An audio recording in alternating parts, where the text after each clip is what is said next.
Hello and welcome to Finish Educare. Welcome to this video. इस video में हम बात करेंगे कि आपका टाइम आपको कैसे मैनेज करना है। कि आपने देखा होगा कि आपके स्कूल के वजह से, कोचिंग क्लासेस की वजह से आपको टाइम नहीं मिलता होगा स्टडी करने के लिए, सेल्फ स्टडी करने के लिए। तो इस वीडियो में मैं बात करूंगा कि आप कौन कौन से प्रॉब्लम्स फेस करते हो जब भी आप स्कूल में होते हो, 8 स्टैंडर्ड, 9 स्टैंडर्ड, 10 स्टैंडर्ड। इसमें कौन कौन से प्रॉब्लम, बेसिकली ये 10 स्टैंडर्ड के लिए ज़्यादा एप्लीकेबल है वीडियो, तो उसके बारे में बात करूंगा कि कैसे आप वो प्रॉब्लम का सोल्यूशन निकाल सकते हो। सबसे पहले कौन कौन से प्रॉब्लम्स है वो हम देखते हैं। सो बेसिकली ये पहला जो प्रॉब्लम मैंने लिखा है, not able to get time for self study due to school and coaching classes. आप में से बहुत सारे बच्चों ने कोचिंग क्लासेस लगाया होगा 10 स्टैंडर्ड के लिए। तो उसमें क्या होता है कि स्कूल में अभी तो ऑनलाइन क्लासेस चालू है। नॉर्मली हम जब भी बात करते थे स्कूल में जाना पड़ता था या फिर कोचिंग क्लासेस में जाना पड़ता था। अभी आपको ऑनलाइन स्कूल भी अटेंड करना पड़ता है, कोचिंग क्लासेस भी अटेंड करना पड़ता है। तो इसमें आपका पूरा दिन निकल जाता है। कोचिंग क्लासेस कुछ 3-4 घंटे के लिए होता है या फिर स्कूल 5-6 घंटे के लिए होता है। इसमें आपका पूरा टाइम निकल जाता है। तो आपको सेल्फ स्टडी करने के लिए, खुद पढ़ाई करने के लिए टाइम नहीं होता है। तो ये बहुत बड़ा रीज़न है कि आप स्टडी नहीं कर पाते हो, सेल्फ स्टडी नहीं कर पाते हो। तो इसमें आपको टाइम कैसे मैनेज करना है, इसके बारे में हम आगे डिस्कस करेंगे। Next topic is school and coaching classes homework. ये बहुत सारे स्कूल में बुक कंप्लीट करने का होमवर्क देते हैं कि बुक कंप्लीट करो, जर्नल्स कंप्लीट करो। कोचिंग क्लासेस का भी कुछ होमवर्क होता है। तो इसमें क्या होता है कि आप सिर्फ स्कूल अटेंड कर रहे हो, कोचिंग क्लासेस अटेंड कर रहे हो, उसके वीडियोस, उसके ऑनलाइन लेक्चर्स अटेंड कर रहे हो और बैठ के होमवर्क कर रहे हो। आपका खुद का प्रिपरेशन या आपका खुद का स्टडी, सेल्फ स्टडी खुद करने के लिए आपको कुछ टाइम नहीं है। ठीक है, तो ये भी एक प्रॉब्लम है, इसके बारे में डिस्कस करेंगे। उसके बाद स्कूल में अलग टॉपिक चल रहा है, different topics are taught in school and classes. School में कुछ अलग सिखा रहे हैं, क्लासेस में अलग, कोचिंग क्लासेस में अलग सिखा रहे हैं। ठीक है, तो इसमें क्या होता है कि आप मिक्सअप हो जाते हो, भेल बन जाता है पूरा। स्कूल में कुछ अलग सिखा रहे हैं, क्लासेस में अलग सिखा रहे हैं, तो आप पढ़ोगे क्या? आप एक फॉलो करो, स्कूल को फॉलो करोगे या कोचिंग क्लासेस को फॉलो करोगे? तो इसके बारे में ये बहुत बड़ा इशू होता है 10th में। ये सब जो प्रॉब्लम जो मैं बोल रहा हूँ, ये ज़्यादा करके जो कोचिंग क्लासेस जिन्होंने ज्वाइन किया है उनके लिए ज़्यादा एप्लीकेबल है। जिन्होंने सिर्फ स्कूल में जो पढ़ाई कर रहे हैं, कोचिंग क्लासेस जिन्होंने ज्वाइन नहीं किया उनके लिए अच्छा है, क्योंकि वो एक ही फॉलो कर सकते हैं, स्कूल का ही फॉलो कर सकते हैं। और जितना लोग बाकी कोचिंग क्लासेस के लिए टाइम दे रहे हैं, वो टाइम अपने पढ़ाई करने के लिए, सेल्फ स्टडी करने के लिए लगा सकते हो। ठीक है, कोचिंग क्लासेस वालों के लिए ये ज़्यादा वीडियो एप्लीकेबल होगा। बाकी लोग भी इसका यूज़ कर सकते हैं वीडियो का, लेकिन वो सिर्फ इतना करो कि आप पढ़ाई करो। जो मैं टाइम बोल रहा हूँ, कोचिंग क्लासेस के लिए टाइम जा रहा है 3 घंटा 4 घंटा, उसमें पढ़ाई करो। ठीक है, नो टाइम फॉर रिविजन। एक बार आपने पढ़ाई किया लेकिन कुछ टाइम बाद आप भूल जाते हो, तो आपको रिवीजन करना पड़ता है। लेकिन क्या है, कोचिंग क्लासेस चल रहा है, स्कूल चल रहा है, होमवर्क चल रहा है, इसमें अलग अलग टॉपिक सिखा रहे हो, तो उसमें क्या होता है कि रिवीजन के लिए टाइम नहीं मिलता है। और दूसरा, ऑनलाइन एजुकेशन, कि अभी सब ऑनलाइन एजुकेशन चल रहा है, उसके वजह से क्या होता है कि बहुत सारे बच्चों को समझ में नहीं आता है क्या चल रहा है, टॉपिक समझ में नहीं आता है, मिस कर जाते हैं, इंटरनेट नहीं चल रहा है, बहुत सारे अलग अलग इशूज़ है, इसके बारे में बात करेंगे।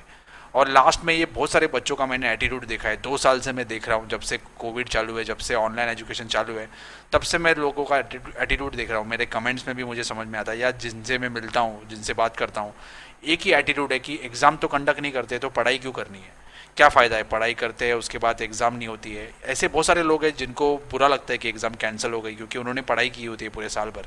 लेकिन बहुत सारे लोग इसका गैर फ़ायदा उठा रहे हैं, वो कुछ पढ़ाई नहीं करते लेकिन पास हो रहे हैं। बहुत सारे बच्चों को तो ज़िंदगी में जितने मार्क्स नहीं मिले थे उतने उनको 10 स्टैंडर्ड और 12 स्टैंडर्ड में मिल गए, क्योंकि क्या बोर्ड के पास भी कोई सोल्यूशन नहीं है, तो उन्होंने सभी को पास कर दिया। ठीक है, तो ये प्रॉब्लम आगे जाके बहुत बड़ा सीरियस प्रॉब्लम होने वाला है, क्योंकि जो डिज़र्व नहीं करते वो भी पास हो गए, आगे जाके प्रॉब्लम होने वाला है उनको। उनके पास तो सर्टिफिकेट तो आ गया 10th का 12th का, लेकिन उनको कुछ नॉलेज नहीं है। तो ये एटीट्यूड है, जो मेंटालिटी है, एग्ज़ाम कंडक्ट नहीं करते तो क्यों पढ़ाई करें। सबसे पहला मैं इसके बारे में डिस्कस करूँगा, एग्ज़ाम तो कंडक्ट नहीं करते तो पढ़ाई क्यों करूँ। ये बहुत सारे लोगों का मेंटालिटी है। ये मैं 2 साल से, जब से कोविड आया तब से मैं देख रहा हूँ।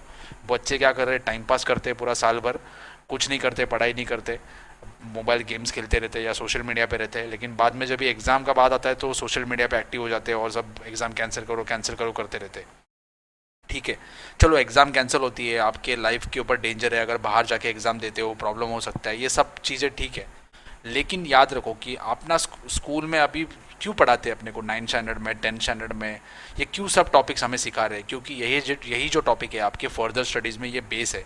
आपने अगर 10 स्टैंडर्ड का सिलेबस देखा होगा तो इसमें आपको साइंस के बारे में भी कुछ सिखा रहे हैं, आर्ट्स के बारे में भी कुछ सिखा रहे हैं। आर्ट्स मतलब हिस्ट्री, जोग्राफी, या फिर साइंस के बारे में आपको पता है फिजिक्स, केमिस्ट्री। कॉमर्स के बारे में भी कुछ सिखाते हैं। कॉमर्स के बारे में इतना नहीं सिखाते लेकिन फिर भी कुछ सिखा रहे हैं, तो ये आपका बेस है। आप जब 11th में जाओगे, 12th में जाओगे, जब भी फर्दर स्टडीज़ करोगे, तो यही सब आपको डिटेल में वहाँ एक्सप्लेन करेंगे। यहाँ फर्दर स्टडीज़ में आपको डिटेल में, अगर आप डॉक्टर बन रहे हो तो आपको बायोलॉजी डिटेल में सिखाएंगे। ठीक है, आप फिजिक्स में जा रहे हो तो आप सॉरी आप इंजीनियरिंग में जा रहे हो तो आपको फिजिक्स, केमिस्ट्री, ये सब डिटेल में सिखाएंगे, मैथमेटिक्स डिटेल में सिखाएंगे।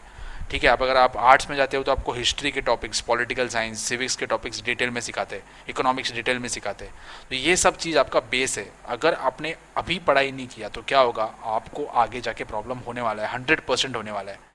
ठीक है, जिनको अभी, जिन्होंने मैथ्स की अच्छे से पढ़ाई नहीं की, जिन्होंने टाइम पास किया, कुछ नहीं पढ़ाई किया, अगर फ्यूचर में, अगर 1 साल बाद अगर कॉलेज स्टार्ट होते हैं, सब नॉर्मल हो जाता है, तो आपको पढ़ाई तो करनी है, वो टॉपिक्स भी तो सेम होने वाले हैं, तभी तो आपको कोई पास नहीं करने वाला है, तभी आपको खुद पढ़ाई करके ही पास होना है। तो आप आगे जाके प्रॉब्लम में आ जाओगे, 100% आ जाओगे। जो लोग आज पढ़ाई नहीं कर रहे, मुझे पता है कि बहुत सारे प्रॉब्लम फेस करने पड़ते हैं आपको पढ़ाई करने के लिए, लेकिन कुछ लोग मस्ती में पढ़ाई नहीं कर रहे, तो उनको आगे जाके प्रॉब्लम, 101% प्रॉब्लम होने वाला है। आगे जाके वो प्रॉब्लम में आने वाले हैं, क्योंकि उन्होंने पढ़ाई नहीं किया, उनका बेस वीक हो गया। तो आगे जाके उनको आगे फर्दर स्टडीज़ में जो भी टॉपिक सिखाने वाले हैं उसका बेस ही नहीं है उनके पास, उन्होंने कुछ नहीं पढ़ाई किया। जैसे ट्रिग्नोमेट्री होता है, ये आपने 9th में, 8th में, 10th में देखा होगा, यही आगे जाके डिटेल में सिखाते हैं। ठीक है, तो ये अगर आपको अभी नहीं समझ में आया तो आपको ज़्यादा एफर्ट्स देना पड़ेगा, तभी आप, जब भी आप फर्दर स्टडीज़ में जाके वो सीखोगे टॉपिक। सेम होता है बायोलॉजी में, फिजिक्स में, सभी टॉपिक्स आगे जाके डिटेल में सीखने वाले हो आप। या सेम होता है कॉमर्स के लिए, जो भी फील्ड आप चूज़ करोगे 11th के बाद या 10th के बाद, उसमें आपको अभी का कुछ ना कुछ तो आने वाला है, कुछ ना कुछ, ऐसा नहीं कि सभी चीज़ आने वाला है, लेकिन बेसिक आने वाला है। और दूसरी चीज़ है, बहुत इंपॉर्टेंट चीज़ है, कि आपकी पढ़ाई करने की आदत छूट जाएगी। कि आपने अगर 9th में, 10th में पढ़ाई नहीं किया, टाइम पास किया, आप पास हो गए, तो यही आदत आपको आगे लगने वाली है। तो आप पढ़ाई करने के लिए, आपको वो आदत वापस लगाने के लिए बहुत टाइम लगेगा। ठीक है, तो ये बहुत बड़ा इशू होने वाला है आपको, अगर आप नहीं करते हो तो। ये मेंटालिटी मत रखो कि एग्ज़ाम कैंसिल तो होती है। आपको क्या करना है, आपको टाइम दिया है, पढ़ाई करो। एग्ज़ाम होती है, नहीं होती है, उसके बारे में चिंता मत करो। ठीक है, ये क्योंकि आज अगर पास हो जाओगे आप, मार्क्स मिल के, आपको अच्छे मार्क्स मिल जाएंगे, बोर्ड पास कर देगा, तो ठीक है, कुछ इशू नहीं है। लेकिन आगे जाके आपके पास, आपको कुछ आता ही नहीं है, तो आप प्रॉब्लम में आ जाओगे। ये मेंटालिटी मत रखो। दूसरा, सबसे पहला जो प्रॉब्लम हम बात कर रहे थे, not able to get time for self study due to school and coaching classes. इसमें होता क्या है कि आपको सबसे पहले क्या करना चाहिए, आपको एक दिन बैठना चाहिए, सब चीज़ साइड में रखो, एक पेन और पेपर ले लो, बुक ले लो, पेन और पेपर ले लो, उसमें लिखो कि आप सुबह से शाम तक क्या करते हो। जब भी आप सुबह उठते हो, कितने बजे उठते हो, आपका जो रूटीन है, आपका जो डेली रूटीन है, उसके बारे में लिखो कि आप सुबह क्या करते हो, कितने बजे उठते हो, क्या करते हो, उसके बाद आप क्या टाइम, कैसे कैसे टाइम स्पेंड करते हो। तो अपना टाइम एनालाइज करो। ठीक है, उसमें आपको समझ में आएगा कि आपने स्कूल में इतना टाइम दिया, आपके स्कूल के ऑनलाइन लेक्चर्स के लिए इतना टाइम दिया, अगर आपने कोचिंग क्लासेस ज्वाइन किया तो इतना टाइम दिया, अगर आप सोशल मीडिया पे हो तो आपने इंस्टाग्राम कितना टाइम यूज़ किया, या आप व्हाट्सएप कितना टाइम यूज़ किया, किसी फ्रेंड के साथ कितना टाइम बात किया, टीवी सीरियल देखा या वेब सीरीज़ देखा, या जो भी कुछ किया, टाइम पास किया, मोबाइल गेम्स खेला, ये सब चीज़ आप लिखो, एक पेपर पे लिखो। उसके बाद सोचो कि इसमें से कौन सा टाइम मैं कम कर सकता हूँ। स्कूल का और कोचिंग क्लासेस का तो टाइम आप कम नहीं कर सकते हो। ठीक है, वो तो आपको कंपलसरी अटेंड करना है। अगर आप कोचिंग क्लासेस नहीं जा रहे हो तो बहुत अच्छी बात है, आपको एक्स्ट्रा टाइम मिल रहा है पढ़ाई करने के लिए। जो स्कूल और कोचिंग क्लासेस दोनों ज्वाइन करते हैं उनके लिए तो नहीं होता है पॉसिबल, उनको दोनों तरफ जाना पड़ता है, दोनों तरफ अटेंड करना पड़ता है। ठीक है, तो जो लोग दोनों तरफ जा रहे हैं, दोनों कर रहे हैं, तो उसमें क्या करना चाहिए, आपको पहले एनालाइज करना चाहिए कि क्या आप कौन सा टाइम कितना वेस्ट कर रहे हो, क्या क्या टाइम आप कौन से फालतू चीज़ों में वेस्ट कर रहे हो। तो उसमें आपको समझ में आएगा कि आप दिन के कितने घंटे वेस्ट कर रहे हो। ठीक है, उसमें से आप सोचो कि चलो, देखो एंटरटेनमेंट तो चाहिए, आप घर में हो, पढ़ाई कर रहे हो, तो आपको सोशल मीडिया चेक करना है, इंस्टाग्राम चेक करना है, तो उसमें जाके एक ऑप्शन होता है इंस्टाग्राम में जिसमें आपको समझ में आता है कि आप कितने टाइम इंस्टाग्राम पे डेली हो। तो उसमें समझ में आएगा आपको कि आप 3 घंटा 4 घंटा उसमें जा रहे हो, तो ये वेस्ट है। तो उसको रिड्यूस करो, आधा घंटा जाओ। ठीक है, कुछ टाइम रखो कि इतने टाइम में मैं सिर्फ इंस्टाग्राम देखूंगा या मोबाइल गेम खेलूंगा। ठीक है, एक 4 घंटा पहले खेल रहे थे, 3 घंटा खेल रहे थे, अभी 1 घंटा करो, आगे जाके और कम कर सकते हो। ठीक है, तो इसमें समझ में आएगा कि आपको कितना टाइम आप वेस्ट कर रहे हो। तो वेस्ट करने के बाद आपको एक आइडिया आएगा कि इतना टाइम मुझे एक्स्ट्रा मिल सकता है। ठीक है, उसके बाद आपको प्लान करना है कि आपका दिन प्लान करना है कि आपका सुबह से शाम तक का रूटीन एक बनाओ कि इतना टाइम में, और टाइट रूटीन नहीं रखना है कि मैं 4 बजे 5 बजे ही उठूँगा, उसके बाद ब्रश करूँगा, ये करूँगा, ये फालतू रूटीन नहीं बनाना है। एक ईजी रूटीन बनाना है कि टाइट नहीं बनाना है, एकदम टाइम टेबल एकदम टाइट नहीं बनाना है कि ये टाइम में पे उठूँगा ही, ये टाइम पे मैं यही करूँगा, खाना ही खाऊँगा, ये करूँगा, वो करूँगा, ऐसा रूटीन कभी फॉलो नहीं होता है। ठीक है, कभी आप टाइम टेबल फॉलो नहीं करोगे, एक दिन भी नहीं करोगे। जो भी आपका रूटीन है उसको कैसे फॉलो करना है कि उसको एक सिंपल रूटीन बनाना है, उसको ज़्यादा टाइट नहीं बनाना है। ठीक है, तो रूटीन मतलब बेसिकली क्या, आपको स्टडी टाइम टेबल बनाना है। इसके ऊपर मैंने डिटेल वीडियो बनाया कि आपको स्टडी टाइम टेबल कैसे बनाना चाहिए, कौन कौन सी चीज़ें आपको ध्यान में रखनी चाहिए स्टडी टाइम टेबल बनाने के लिए। उस वीडियो का लिंक मैं नीचे डिस्क्रिप्शन में दे दूंगा, तो प्लीज़ जाके वो वीडियो देखो, आपको डिटेल आइडिया आएगा कि कैसे कौन कौन सी चीज़ें आपको अवॉइड करनी है, कौन कौन सी चीज़ें ध्यान में रखनी चाहिए टाइम टेबल बनाने के लिए। तो टाइम टेबल जब भी आप बनाओगे तो उसमें सेल्फ स्टडी के लिए भी टाइम देना है आपको। सेल्फ स्टडी मतलब कि आप खुद पढ़ाई कर रहे हो, खुद स्कूल में सिखा रहे वो अलग बात है, कोचिंग क्लासेस में सिखा रहे वो अलग बात है। आप खुद जब भी पढ़ोगे, पढ़ाई करोगे, खुद जब भी कुछ सम सॉल्व करोगे, खुद जब भी कुछ करोगे तो आपको ज़्यादा समझ में आएगा। तो खुद के सेल्फ स्टडी के लिए टाइम देना बहुत ज़्यादा इंपॉर्टेंट है। तो आप जो टाइम पास कर रहे थे, वेस्ट कर रहे थे टाइम, वो अभी आपको यहाँ यूटिलाइज करना है खुद पढ़ाई करने के लिए। तो सेल्फ स्टडी करने के लिए आपको टाइम देना है, स्कूल का होमवर्क करना है उसके लिए भी टाइम आपको देना है। ये सब चीज़ें मैंने डिस्कस किया है, टाइम टेबल बना के दिखाया कि कैसे आप कर सकते हो, कितना घंटा आप कौन सी चीज़ों के लिए दे सकते हो। वो प्लीज़ वीडियो देखो, आपको आइडिया आएगा कि कैसे टाइम टेबल बनाना है, कैसे सब चीज़ें प्लान करनी है। ठीक है, प्लान करना बहुत इंपॉर्टेंट है, नहीं तो क्या होगा, आप टाइम पास ही करते रहोगे, आपको टाइम ही नहीं मिलेगा, आपको ऐसा लगेगा कि टाइम ही नहीं है, लेकिन टाइम आप क्या कर रहे हो, वेस्ट कर रहे हो। सेकेंड टॉपिक है school and coaching classes homework. अभी बहुत सारे स्कूल में ना टास्क दे देते कि बुक कंप्लीट करो। इसमें क्या होता है कि मुझे तो पर्सनली लगता है कि ये टाइम वेस्ट है, बुक कंप्लीट करना, नोटबुक मेंटेन करना। ये किसके लिए एप्लीकेबल है, जिसके पास कुछ एक रेडीमेड डाइजेस्ट नहीं। ये बात अच्छी है, text book maintain, notebook maintain करना बहुत अच्छी बात है, लेकिन आप उस तरीके जिसका उसका इंटेंशन क्या होता है कि नोटबुक मेंटेन करना, उसका इंटेंशन अलग होता है। लेकिन हम लोग क्या करते हैं, वो इंटेंशन के लिए टीचर भी होमवर्क देती नहीं है और हम उस इंटेंशन से भी करते नहीं है। अभी क्या होता है कि जब भी आप पढ़ाई करते हो तो अगर आपको टॉपिक समझ में आता है तो आप जब भी खुद लिखोगे, उस टॉपिक के बारे में खुद लिखोगे, तो और एक बार आपका रिविजन होगा, इसलिए वो होमवर्क है। और दूसरा और एक रीज़न है होमवर्क का कि आप खुद सेल्फ स्टडी करोगे, इसलिए भी होमवर्क दिया होता है। जैसे एक एक्सरसाइज में 10 सम है, ठीक है, टीचर ने अगर 5 सम सिखाया और 5 सम आपको होमवर्क दे दिया, ठीक है, तो उसमें क्या होता है कि आप होमवर्क जब भी करोगे तो आपको फ़ायदा होगा। होमवर्क करोगे तो क्या होगा कि आप उस टॉपिक के बारे में आप खुद सीख सकते हो। अगर आप सम खुद सॉल्व करोगे, खुद जब भी अटेम्प्ट करोगे, तो आपको समझ में आएगा कि आपको टॉपिक समझ में आया है नहीं आया है, आपको स्टेप समझ में आई है नहीं आई है। ठीक है, अगर आपको नहीं समझ में आती है तो नेक्स्ट डे आप स्कूल में पूछ सकते हो, ठीक है, या टीचर को लेक्चर में पूछ सकते हो। लेकिन अभी होता क्या, हम क्या करते हैं, सीधा 10 के 10 सम कॉपी कर लेते हैं, तो उसमें क्या आप कुछ सीखते तो नहीं है, या जो भी आंसर्स है वो सीधा डाइजेस्ट से उतार के नोटबुक में कॉपी कर देते, ठीक, उसमें कुछ नहीं, आपको कुछ वैल्यू एडिशन नहीं हो रहा है। तो आपको करना क्या है कि जब भी आप होमवर्क करोगे तो पॉसिबल हो तो क्या करो, स्टडी करो, उस टॉपिक को पढ़ो, स्टडी करो, लर्न करो, उसके बाद ही होमवर्क करो। नहीं तो क्या होगा, आपको एक बार रिविजन होगा। जब भी कुछ लिखोगे तो क्या होगा, आप जब भी लिखते हो तो उसको देखते भी हो और मन में बोलते भी हो और लिखते भी हो। तो तीनों अलग अलग टाइप का रिवीजन होता है, देखना भी, लिखना भी और उसके बारे में सोचना भी, तो रिवीजन होते जाता है। तो जब भी आपको टॉपिक समझ में आता है, जब भी आपने उसके बारे में स्टडी किया है, आपको आंसर्स याद है, याद मतलब आपको समझ में आया है आंसर, बाय हार्ट तो नहीं करना है, याद है आंसर्स, तो आपको लिखने में भी अच्छा लगेगा, आपको समझ में आएगा कि ये टॉपिक तो मुझे याद है। और आपका समझ के आप लिखोगे, तो सीधा लिखोगे देख के तो कुछ समझ में नहीं आ रहा है, सिर्फ उतार रहे हो बस, तो उसका कुछ यूज़ नहीं है। होमवर्क का इंटेंशन अलग होता है, उस इंटेंशन से अगर आप करोगे तो आपको फ़ायदा होने वाला है। ठीक है, अगर आप सिर्फ मार्क्स के बारे में सोच रहे हो कि मुझे मार्क्स मिलना चाहिए इसलिए मैं होमवर्क करूँगा, बुक भरूँगा, तो उसमें कुछ यूज़ नहीं होने वाला है आपको।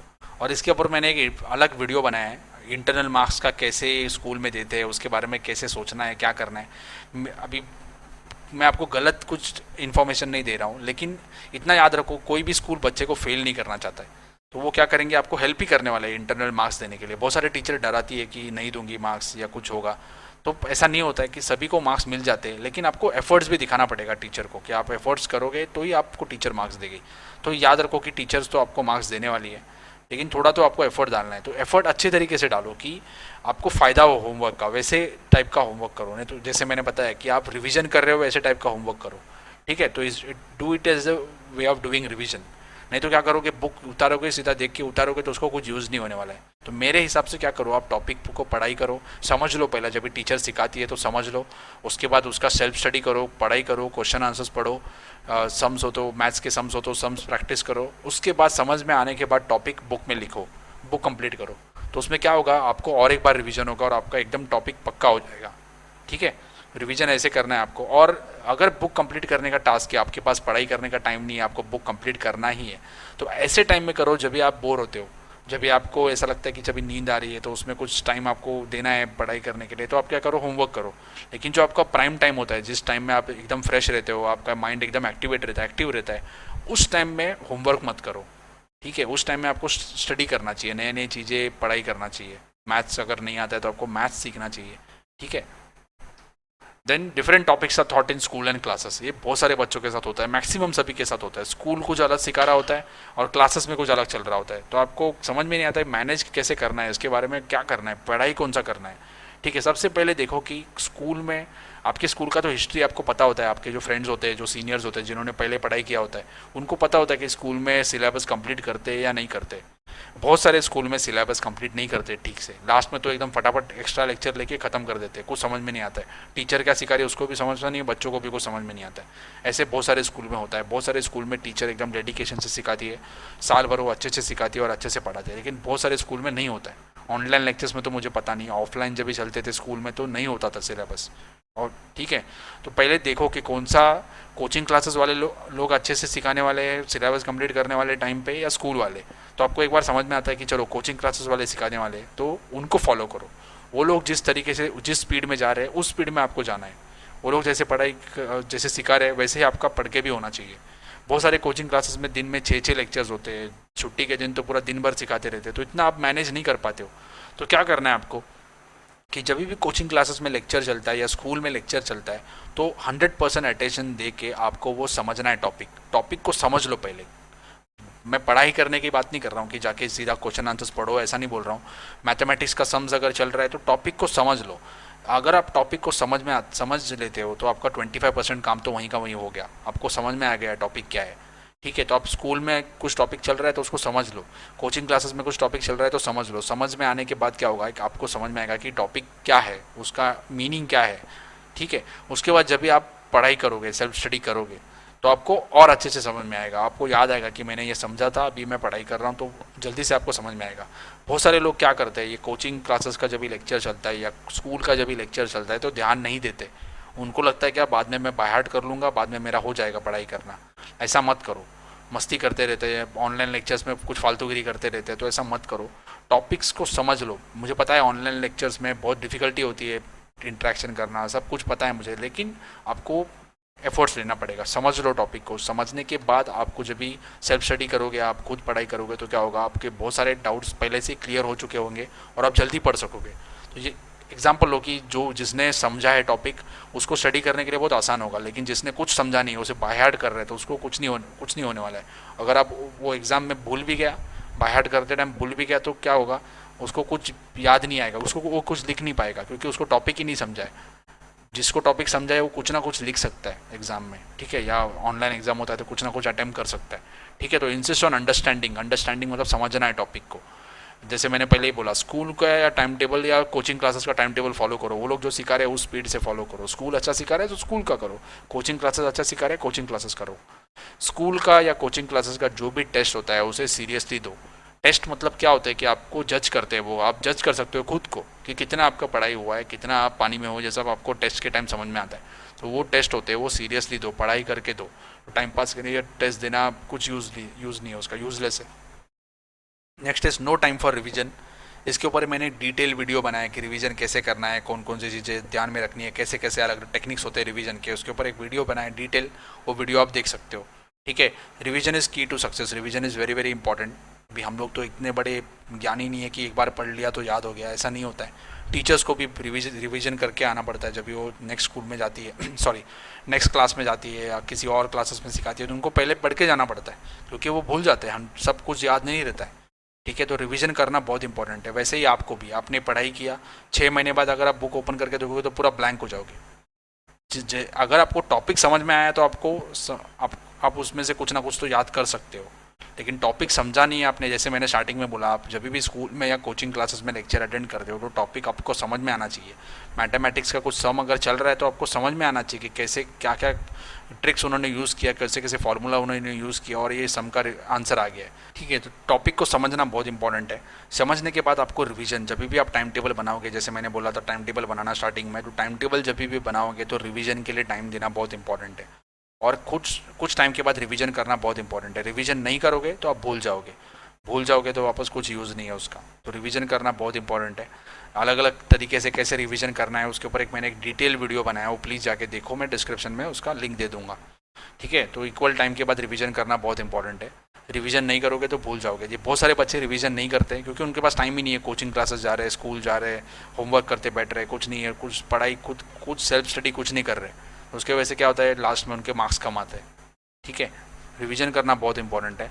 लास्ट इज ऑनलाइन एजुकेशन, इसके बारे में मैंने बात भी किया कि बहुत सारे प्रॉब्लम्स आते हैं आपको, मुझे पता है, लेकिन इमेजिन करो 10 साल पहले जो पढ़ाई कर रहा था और आज आप जो पढ़ाई कर रहे हो, आपके पास बहुत सारे रिसोर्सेस है। पहले जब भी मैं स्कूल में था तो क्या करना पड़ता था कि स्कूल के टीचर के ऊपर या कोचिंग क्लासेस के टीचर के ऊपर ही डिपेंड रहना पड़ता था। अगर स्कूल के या कोचिंग क्लासेस के टीचर ने अच्छे से नहीं सिखाया तो कोई फ्रेंड अगर सिखा दे तो, नहीं तो कुछ उसके पास दूसरा सोर्स नहीं है। ठीक है, आज ऐसा नहीं है। आज आपके पास बहुत सारे सोर्सेस है। आपके स्कूल में अगर आपको समझ में नहीं आ रहा है तो आप यूट्यूब पे जा सकते हो या कोई किसी और के पास जा सकते हो, किसी यूट्यूब चैनल या फिर कोई जो ऑनलाइन पोर्टल है उनके पास जाके पढ़ाई कर सकते हो। ऐसे बहुत सारे अलग अलग ऑप्शंस अवेलेबल है, वीडियो लेक्चर्स होते हैं, ऐसे बहुत सारे अपॉर्चुनिटीज़ या बहुत सारे ऑप्शंस अवेलेबल है। तो ये ऑनलाइन एजुकेशन का एक प्लस पॉइंट है। ठीक है, तो आपके पास बहुत सारे टॉपिक्स पढ़ने के लिए, अलग अलग टॉपिक्स पढ़ने के लिए अलग अलग ऑप्शंस अवेलेबल है, तो उसका यूज़ करो। अगर आपको स्कूल में समझ में नहीं आ रहा है कुछ, तो यूट्यूब पे अगर आप जाके देखोगे तो फ्री में बहुत सारे लोग सिखा रहे हैं, फ्री सिखा रहे हैं और अच्छा सिखा रहे हैं, तो उनका यूज़ करो। आप जो फालतू चीज़ों के लिए आप वेस्ट करते हो इंटरनेट को या मोबाइल फ़ोन यूज़ कर रहे हो, उसको अच्छे चीज़ों के लिए यूज़ करो। तो अगर आप वीडियोस देख रहे हो तो उसमें क्या होगा, आपको फ़ायदा होने वाला है, समझ में आने वाला है आपको। ठीक है, तो ऑनलाइन एजुकेशन का फ़ायदा भी है, लेकिन आपको यूज़ करते आना चाहिए उसको। ठीक है, अगर आप ऑनलाइन एजुकेशन में टाइम पास करते बैठोगे, देखो ऑनलाइन एजुकेशन आप 2 साल से अभी उसमें ही हो तो आपको समझ में आया होगा कैसे डील करना है, सब समझ में आया होगा। तो आपको उसका यूज़ करना, यूटिलाइज़ करके लेना है उससे। बहुत सारे प्रॉब्लम्स होते हैं ऑनलाइन एजुकेशन में कि आप इंटरेक्ट नहीं कर पाते हो, टीचर भी डायरेक्टली इंटरेक्ट नहीं कर पाती है। अभी टीचर से भी मैंने बात किया तो उनका ऐसा बोलना होता है कि स्टूडेंट इंटरेक्टिव नहीं है, वो ध्यान नहीं देते। तो ठीक है, स्टूडेंट को भी प्रॉब्लम होता है कि घर में बैठे हैं, बहुत सारे जैसा वैसा एटमॉस्फेयर नहीं है। स्कूल में जब भी हम जाते हैं तो एक टाइप का सभी लोग मिलते हैं तो डिस्कशन होता है या फिर एक ही साथ पढ़ाई करते हैं। वैसे घर में नहीं होता है, घर में कुछ अलग चीज़ें चल रही होती है। आप पढ़ के बैठ के ऑनलाइन क्लासेस अटेंड कर रहे हो तो उतना आपका मन भी नहीं लगता है, बहुत सारे प्रॉब्लम्स है, लेकिन उसको ओवरकम करना है। क्योंकि जैसे मैंने बोला कि ये कुछ टाइम के बाद, कुछ फेस टाइम के लिए ही ये सब चीज़ चल रहा है। जब ये आगे जाके नॉर्मलाइज होने वाला है, नॉर्मल अगर होगा तभी आपको पुराने जो स्कूल वाले जो टेक्निक्स है उसमें ही जाके पढ़ाई करनी है। और गवर्नमेंट सोच रहा भी है स्कूल स्टार्ट करने का, तो जब भी आप वहाँ जाओगे तो आपको क्या, वहीं से टीचर कंटिन्यू करने वाली है। तो ऑनलाइन एजुकेशन में जो हुआ वो वहाँ से वापस नहीं सिखाने वाले आपको, तो जहाँ से वो उनको अभी जो टॉपिक बचे हैं वही कंप्लीट करने वाली है। तो अगर आपने अभी ध्यान नहीं दिया तो आपके वो टॉपिक्स मिस होने वाले हैं। तो जैसे मैंने बोला कि बहुत सारे अपॉर्चुनिटीज़ आपके पास अवेलेबल है, तो अपॉर्चुनिटीज़ को यूज़ करो। तो उस बहुत सारे ऑप्शंस अवेलेबल है, अपॉर्चुनिटीज़ नहीं, ऑप्शंस अवेलेबल है, उस ऑप्शंस को यूज़ करो और आपका अपना फ़ायदा करके लो। ठीक है, तो ऑनलाइन एजुकेशन के फ़ायदे भी है, उस फ़ायदों को आपको देखना है। ठीक है, ये सब चीज़ें मैंने बताई जिसमें मुझे लगता है कि आपको हेल्प हो सकती है, तो ये चीज़ें आप इम्प्लीमेंट कर सकते हो। और अगर आपको कुछ और प्रॉब्लम्स है, अगर आपको कुछ और डाउट्स है तो कमेंट करो, तो मैं उसका आंसर दूंगा। Thank you for watching.